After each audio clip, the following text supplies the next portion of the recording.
Next video. The Deadliest Outlaws to ever exist by Good Enough of the Wild West.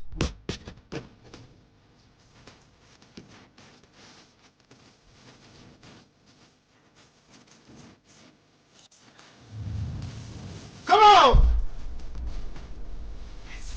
Hello! It's the Wild West! Let's start with the dangerous and slowly work our way towards the most deadly outlaws on the list. Number 10, Clay Allison. Clay Allison was nothing short of a wild man, a notorious gunfighter who earned a reputation for being extremely violent. Like in 1870, when Allison led an angry mob to the local jail to break out a man named Charles Kennedy, who had recently been convicted of murder. He would break him out of his cell only to lynch the man himself.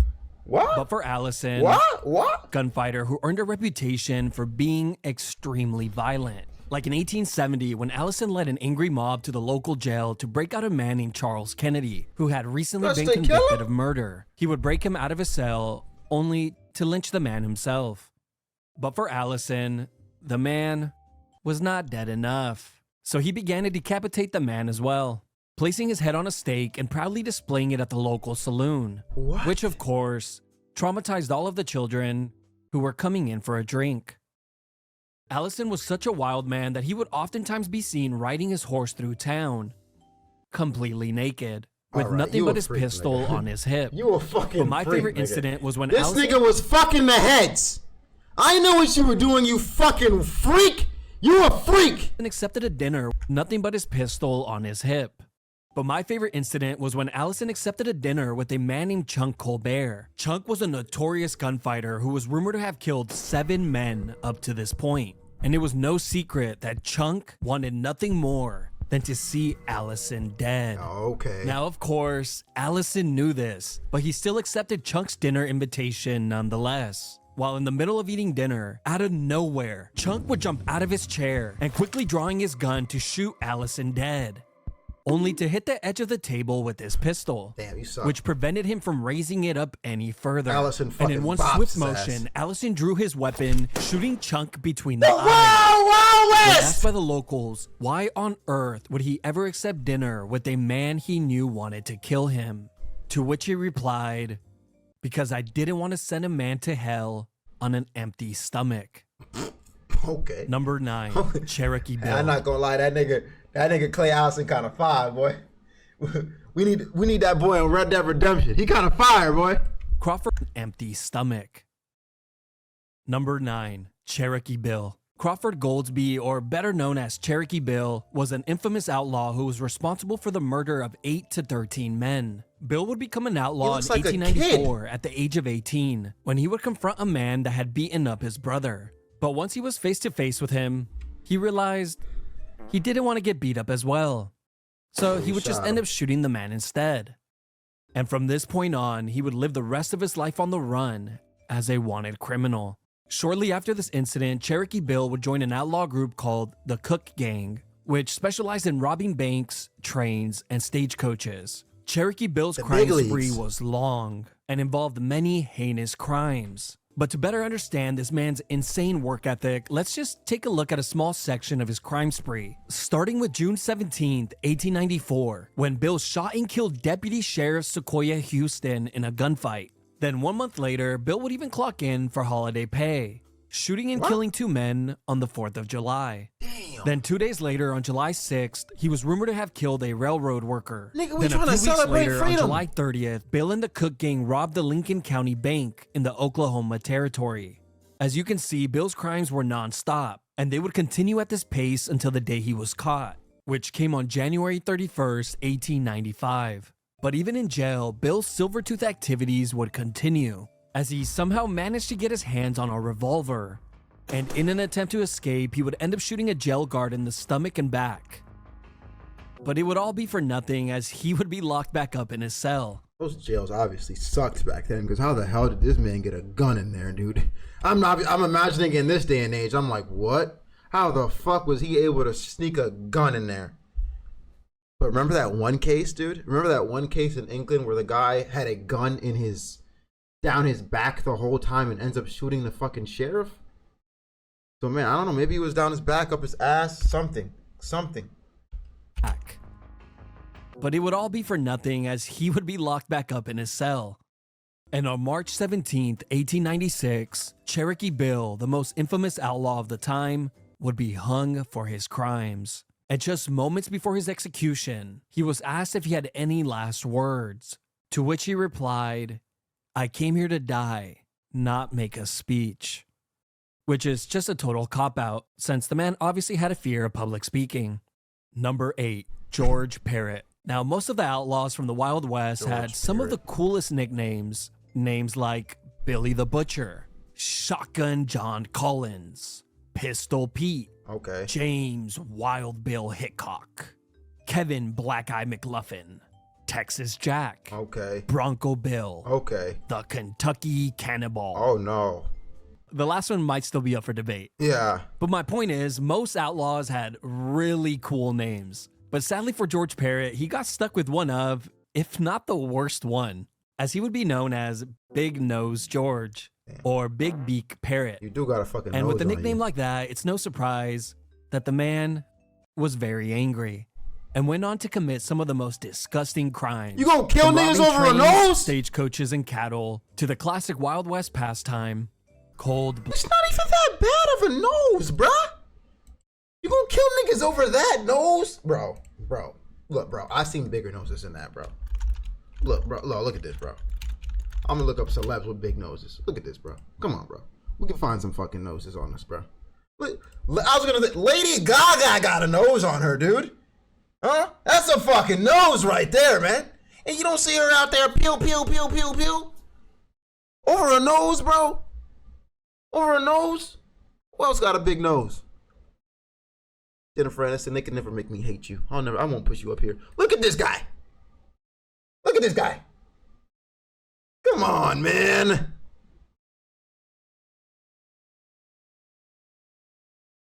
I feel like if they had plastic surgery back then, this might have never happened, chat.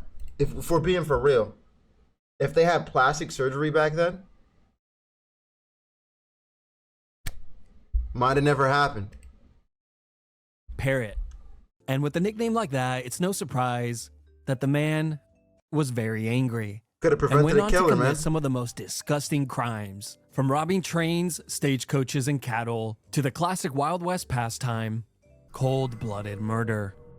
And after many years of crime, it would all eventually come to an end. On August of 1878, Big Nose George and his gang would attempt to derail a train in Wyoming by removing a stake from the tracks. But to their surprise, they would be spotted by a railroad worker. Knowing that they had been identified, they quickly fled to Rattlesnake Canyon. But what they didn't know is that the gang was being followed by 2 lawmen. Who the hell is These this 2 nigga on the lawmen floor? had a very unique set of skills, as they were specially trained to track criminals down. Yeah. And as they began to track the faint footprints left by the gang's horses, they would eventually arrive at Rattlesnake Canyon, We found where they were you. easily spotted and murdered. After these killings, a large bounty of $20,000 was placed on George's head, which is over $600,000 in today's money. Oh, he was in But the it big wouldn't leagues. be until 1880 that George would finally be captured. Once in jail, things would take a shocking turn when George would get his hands on a pocket knife and sawing off his shackles, which he used to smack the jailkeeper over the head. These niggas keep getting weapons in there, bro. It's like y'all aren't learning any lessons. Or was this before the last one? And sawing off his shackles, which he used to smack the jailkeeper over the head and fracturing his skull. Damn.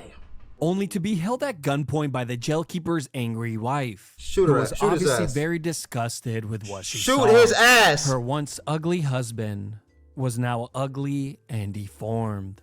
News quickly began to spread of George's escape attempt, and a large group of 200 people would rally and come to his rescue, breaking him out of his cell. Once he was set free, a rope was quickly tied around his neck and he was lynched. It turns out the group was an angry mob. George's skull was then used as an ashtray for many years, and his skin was used for a pair of shoes. Seriously? Wait, Both his skull and shoes are now proudly displayed in museums. Number 7.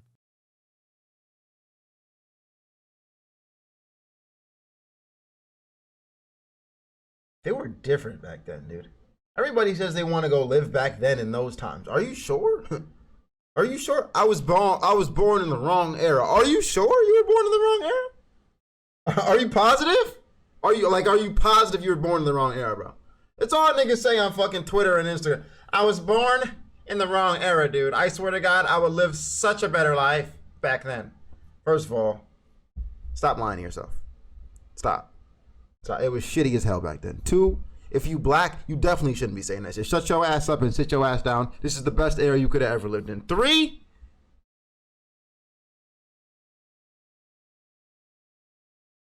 niggas was dirty as hell back then. Fuck you talking about? Come on now. What are you talking about? Bill Doolin. Skull and shoes are now proudly displayed in museums. Number 7. Bill Doolin. Bill Doolin was an outlaw and founder of the Wild Bunch gang. They were responsible for multiple crimes, from robberies to outright murder.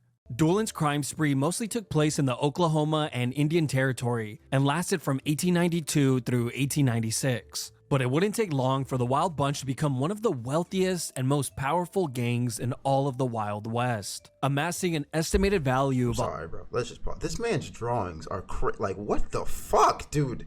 These are like, they're nightmare fuel at this point. It's making me uncomfortable sometimes. The most powerful gangs in all of the Wild West, amassing an estimated value of $165,000, which would be over $5 million in today's money. Now, depending on when you're watching this video, that's about the price of a really nice single-family home or the price of a used pickup truck.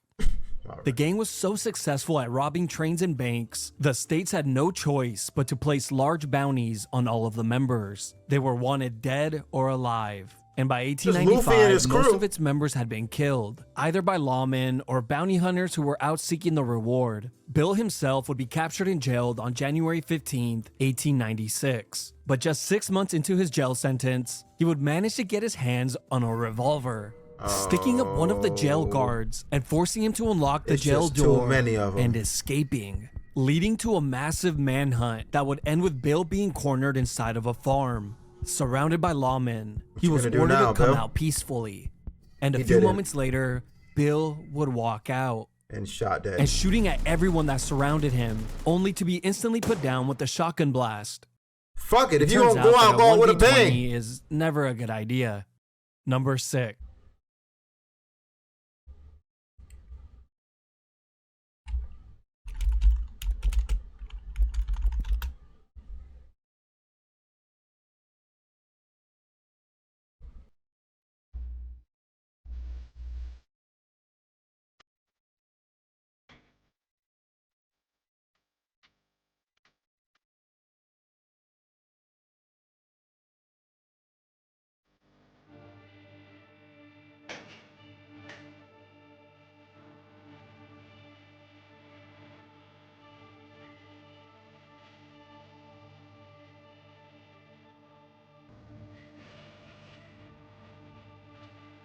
How the fuck you big stepping with a size 7 man's on?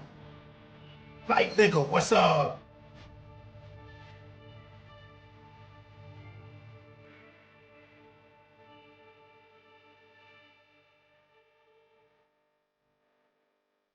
Hold on. I'm waiting for the 20v1 part. Wait. Wait.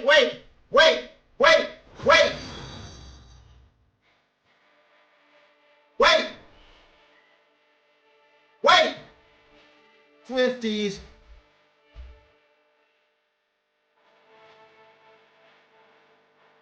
When the fuck is he gonna say it?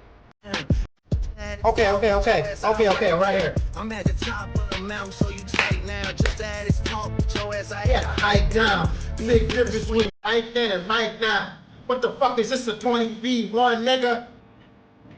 Alright, we're just gonna clip that song for the full, just that part for the full video, okay?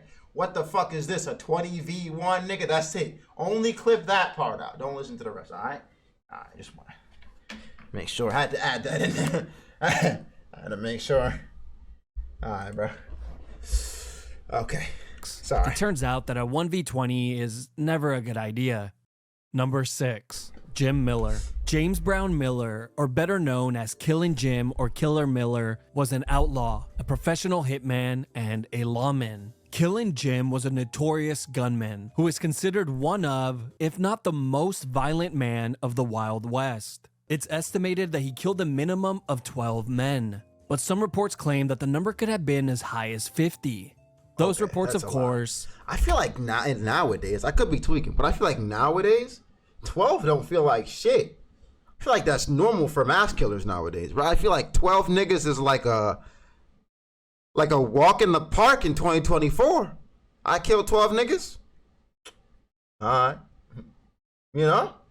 I could be tripping, though. I could be tripping. Reports claim that the number could have been as high as 50. Those reports, of course, coming from Jim himself, which we can all agree is genius marketing. Now, some of these killings were justified as they were committed against criminals early on while he was a lawman. The others, on the other hand, were just unlucky, as those were just outright cold-blooded murder. Oh, God. With most of those taking place once he switched sides and becoming a notorious hitman, charging $150 per hit, which is about $5,000 in today's money. And for the next few years, Jim was hired to kill many men. And in 1908, he would get hired by 3 wealthy men to kill a former deputy U.S. Marshal named Allen Augustus. The plan was simple. Pay Jim $1,700 to kill Allen. And once he was dead, the 3 men would acquire his land. So the following day, Jim would ambush Allen on his property, shooting him twice with a shotgun. As Allen was left to die on the floor, his wife would run to the scene. And in his final words, he would manage the strength to say the name Jim Miller. Soon, Jim and the 3 men that hired him were captured and arrested. They were all taken into custody to await trial. But word quickly began to spread that we don't get enough woman revenge stories, bro. I wanted her to pick up the guns herself, bro. Go on a fucking Assassin's Creed spree and say, killed my husband. Huh? It's fucking slaughtered. I want some Black Widow type shit out here, bro. Oh, man. They were all taken into custody to await trial. But word quickly began to spread that there wouldn't be enough evidence to convict the men for this crime, so that townspeople would take justice into their own hands, breaking all 4 men out of their cells and dragging them to a nearby barn, placing all of them on a platform with a rope around their necks. As the other 3 men cried and begged for their lives, Jim showed no emotion. He was just eager to get the show over and done with, yelling, "Let her rip!" and voluntarily stepping off his platform to hang himself. The rest of the men were not so brave and would be taken care of by the angry mob.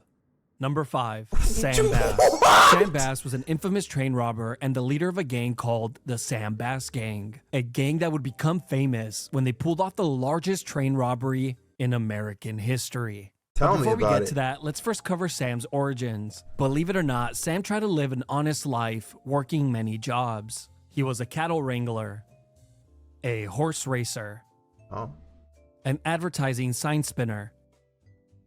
Okay, one of those I might have made up. At one point, he would even work for the railroads, where he would load goods onto the carts. Sam could have continued to live an honest life if it wasn't for his gambling addiction, in which he accumulated enormous debts that he could not pay off, which is what led him to a life of crime. He would begin by robbing stagecoaches, but eventually he would put together a gang that would specialize in robbing trains. Using the knowledge he acquired while working for the train companies, he managed to pull off 4 consecutive train robberies outside of Dallas, Texas. But in 1878, Sam and his gang would pull off the greatest train robbery of all time, when they managed to rob a Union Pacific train, stealing $60,000 worth of gold. How much is that today? A value that is close to $2 million in today's currency. And after this robbery, the gang would immediately split up for good. The following year, in 1878, Sam must have gotten bored of being retired and rich. He gonna come back so he would put together a new gang. And on July 19th of the same year, they would attempt to rob a bank in Round Rock, Texas. A robbery that would have been successful if there hadn't been an outlaw turned informant in his gang. And once the gang arrived at the bank... Stupid, bro. Stupid. I thought you were doing this just to pay off your debt. You got the money. Your debt is paid off. Do something else, dude. Like this, you just like this shit for the thrill of it, bro. Either that, or your gambling addiction got the best of you again and you ran through 2 mil that fast. Possible? For sure. For fucking sure. For fucking sure, bro. But The other two guys are out there. They're just chilling right now. They're enjoying their lives. They're having a great time. They're loving it. Outlaw turned informant in his gang. And once the gang arrived at the bank, a shootout broke out. With his gang being shot and killed, Sam would take off on his horse, escaping town. The following day, Sam would be found helplessly laying in a pasture north of town, covered in his own blood from a bullet wound he suffered the day before. He would be rushed back to town, where he would die the following day. Number 4. John Wesley Hardin. John Wesley Hardin had to have been the most psychopathic killer of the Wild West, committing his first crime as a child when he stabbed a classmate after a fight. Then in 1868, at the age of 15, he would take it a step further. When he began to argue with the man, but not wanting to risk being wrong, he would quickly settle the argument by shooting and killing the man instead. You should have locked this nigga up since he was a kid. The first incident, man? Put him away. Asylum, therapy, he needs something. After no one noticed him? He would go full Jason Bourne, killing 3 Union soldiers who tried to arrest with him. the ray gun? And in 1871, while traveling up the Chisholm Trail, he killed another 7 people, then 3 more in Abilene, Kansas. And in the coming years, he would add an additional 4 men to his death list. By 1878, Hardin had killed at least 20 men, but some reports speculate that it could be as high as 40. The murder of a former state policeman and a sheriff would be the ones to get him arrested. John Wesley Hardin would then serve the next 14 long years inside of a Texas prison. After serving his time, he would eventually be released. And in 1895, in El Paso, Texas, Hardin's girlfriend would get arrested for carrying a pistol. Hardin exploded with anger, threatening to kill the officer who had arrested his girl. A few hours later, Hardin would be spotted at the local saloon shooting dice, when a man walked behind him and shooting him in the back of the head. He would be dead before he ever knew what was happening. The man who had shot and killed him was the same officer he had threatened a few hours earlier. The officer simply did not want to take the chance to end up on Hardin's death list. As for the officer, an El Paso jury would end up acquitting him for the murder of Hardin, as they felt that he had done the town a favor. Number 3. Fair point. No, that's fair. That's fair game. Can you really argue with that? That's niggas. He's a mass murderer, bro. We might just kill you. So fuck it. You did. Thank you. Thank you, sir. Thank you. Jesse James. Jesse James is perhaps the most famous outlaw of the Wild West. James' appetite for violence began at the very young age of 16, when he joined a guerrilla group called the Bushwhackers, which is not at all what it sounds like.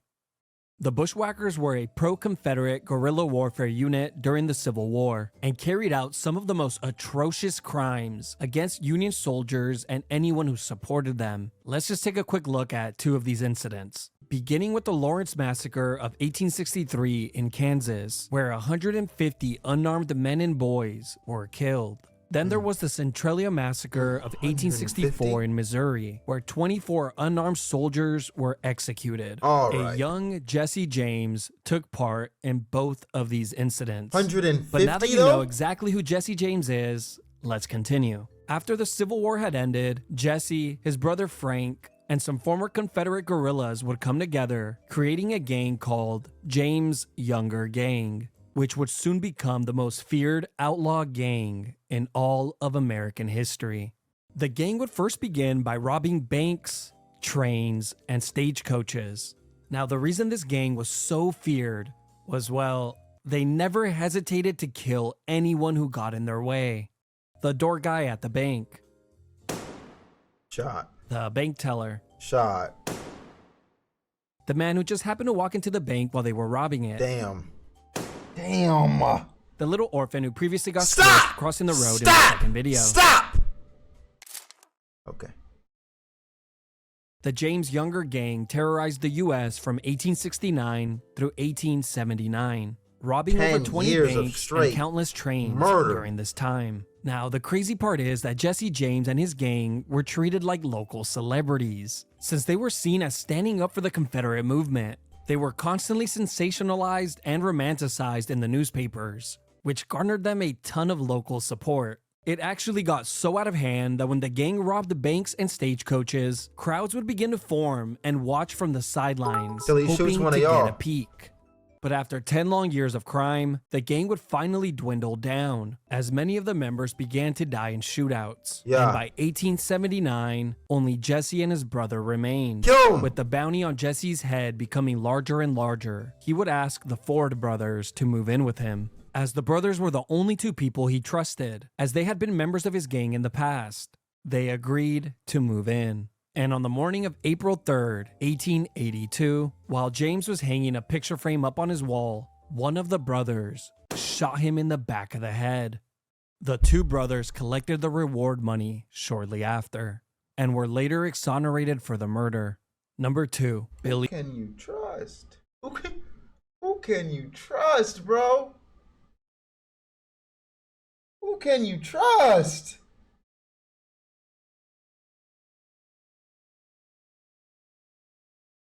Not a soul.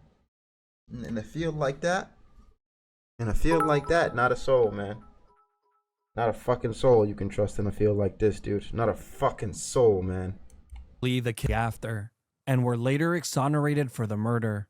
Number 2, Billy the Kid. Henry McCarty, or better known as Billy the Kid, was an outlaw and a deadly gunfighter. Billy the Kid's life would dramatically change in I feel like I heard about this one. 1874 at the age of 15, when his mother would die from tuberculosis. Their stepfather, not wanting to raise Billy and his brother alone, would end up abandoning them, Are you a leaving bitch? both of the boys orphans. Are you a bitch? With no one to look after them, they began to steal food to survive. Eventually, Billy would be caught by police for his robberies and placed inside of a local jail. During the night, Billy somehow managed to shimmy up the cell chimney and escaping from his cell. And from this day to the day that he died, Billy would remain a wanted fugitive. What about his brother? For the next few years, he would join multiple gangs, committing and somehow police for his robberies, began to steal food to survive. Eventually, Billy would be caught by police for his robberies and placed inside of a local jail. During the night, Billy somehow managed to shimmy up the cell chimney and escaping from his cell. Is that his brother And in the from this back? day to the day that he died, Billy would remain a wanted fugitive. For the next few years, he would join multiple gangs, committing many crimes, from robberies to murder. He would even be arrested several times. But by the early 1870s, Billy would settle down working an honest job as a cowboy for a man named John Tunstall. John was a businessman who had many enemies in the business world. And in 1878, with the help of the town's sheriff, those enemies sent a large group of men to seize John's cattle. As John went to confront the men, the group would end up shooting him in the chest, knocking him off his horse. As he laid on the floor, one of the John, men you would went by walk yourself, over John? to him and executing him with a shot to the back of the head. Little did these men know, they had all but sealed their fates. This incident would mark the start of the Lincoln County War. A group called the Regulators was created. The group's goal was simple. They swore to kill every single man that took part in John's murder. Oh, shit. Billy the Kid was one of those members. Oh, It shit. didn't take long for the Regulators to begin getting their revenge, starting by killing the two gunmen that murdered John. And in 1878, the Regulators would ambush the town sheriff and his deputies, killing them all in a shootout. The Lincoln County War would last for around a year, with many killings taking place. After the war was over, Billy the Kid would become a wanted man for the murder of the town sheriff. And in 1880, he would finally be captured and jailed. He would be sentenced to hang for his crimes. But Billy had other plans. And on escaped April again. 28th, He escaped 1881, again. he would get into a fight with one of the jail guards, stealing his revolver and killing him. Then from the Damn. second story, Billy would taunt the second jail guard when he yelled, "Look up, old boy, and see what you get." And the moment the second jail guard looked up, he was blasted with a shotgun that Billy acquired from their office. Billy the Kid had managed to escape from jail once again. A $500 reward would be placed on Billy the Kid. He was wanted He's dead like that. or alive. Many men and bounty hunters began to track him down. And on July 14th, 1881, Billy's luck would finally run out when he would be killed by Sheriff Pat Garrett with a shot to his chest.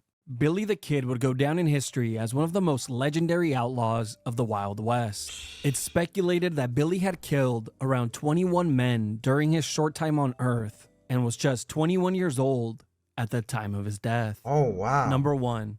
Butch Cassidy and the Sundance wow. Kid. Robert Leroy Parker and Harry Longabaugh are two of the most famous outlaws of the Wild West, but most will know them by their nicknames, Butch Cassidy and the Sundance Kid. For sure. The reason why they're both in the number 1 spot is because they would become partners. But before we talk about how they became Wild West legends, let's first cover the origins of Butch Cassidy, the man who would become the leader and founder of the Wild Bunch Gang, a name that was inspired by Bill Doolin's gang, which we covered in the number 7 spot. Butch began committing crimes at an early age, from stealing cattle to minor offenses.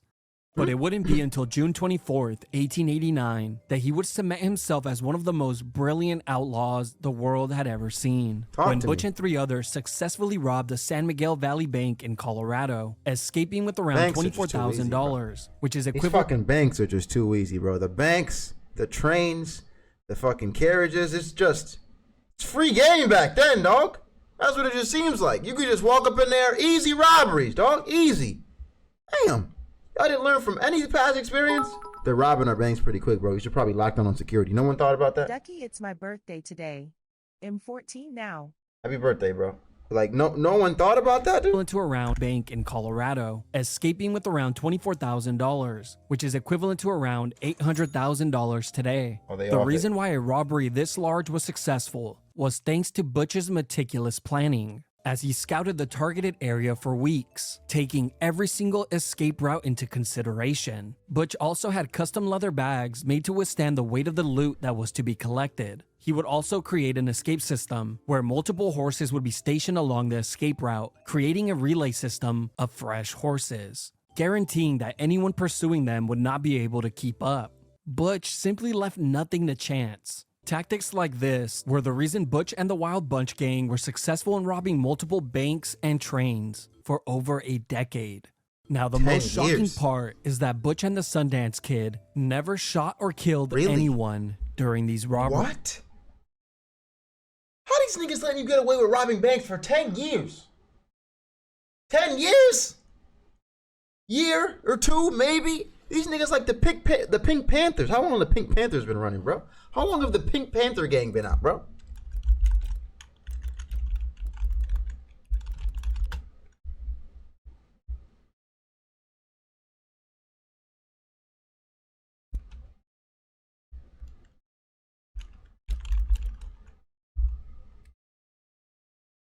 (2001) Okay. Yeah.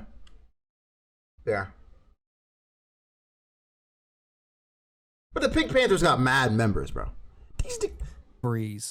But after a decade of crime and the increasing pressure from law enforcement, Butch Cassidy and the Sundance Kid were forced to leave the country, making their way into Bolivia, where they would end up getting into a shootout with Bolivian soldiers. And both Cassidy and the Sundance Kid would end up dying in that battle. The men were then buried together at the local cemetery. Well, at least then buried together, Kid would end up dying in that battle. The men were then buried together at the local cemetery. Well, at least that's how the story goes. You see, in the 1990s, their bones' DNA was examined and were attempted to be matched with the DNA of their living relatives. But there was a problem. Neither of their DNAs were a match. The bodies of the 2 men that supposedly died in a shootout in Bolivia were not Butch Cassidy and the Sundance Kid, with some even speculating that both men survived the night of the shootout and returned back to the United States shortly after, living the rest of their lives as wealthy men under a new identity. They might not have been the most dangerous outlaws of the Wild West when it comes to killings, but they sure were the as far as swiftest. the banks, They sure the were the most trains, clever. and the government were concerned, Hell yeah. there never existed a deadlier gang than the Wild Bunch. Holy fuck. Holy fuck, dude. Holy fuck. If they did escape, that would be pretty sick. That would be pretty fucking sick, man. Pretty fucking sick, man.